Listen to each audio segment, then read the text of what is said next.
Kersfees is 'n tyd vir samesyn wanneer baie families bymekaar kom. Maar die lot van talle bejaardes wat Kerstyd alleen in 'n ouetehuis deurbring, het 'n onderwyseres van Pretoria diep geraak.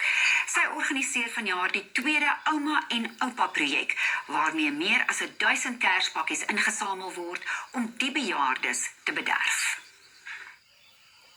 Geskenke by dosyne en dosyne en dosyne. Met die Ouma en Oupa projek is sowat 1500 geskenke vanjaar ingesamel vir bejaardes wat Kerstyd alleen in ouetehuise deurbring. Die wenslysies was eenvoudig.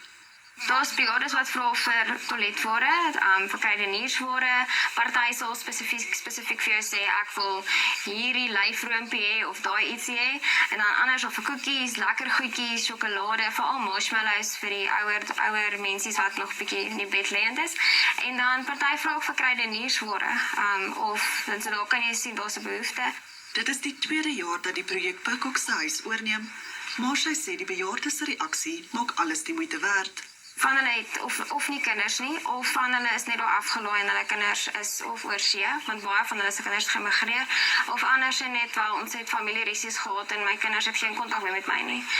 So dit is nogal hartseer as mense so 'n bietjie saam met elkeen van hulle sit, want ons probeer moeite doen om te sit en te sê, Tannie, wat is jou storie? Vertel 'n bietjie vir ons en dan wat kan jy vir ons leer? So ons probeer daai moeite doen met hulle.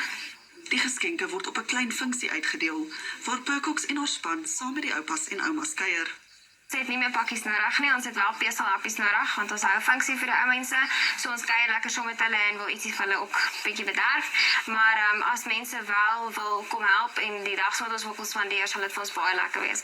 Die pakkies word binne die volgende 2 weke by 16 ouetehuise in Pretoria uitgedeel en diegene wat 'n handjie hiermee wil bysit, kan die Ouma en Oupa projek se Facebookblad vir meer inligting besoek. Eugenie Gregan, Een Nuus, Pretoria. En nou gaan ons sportveld toe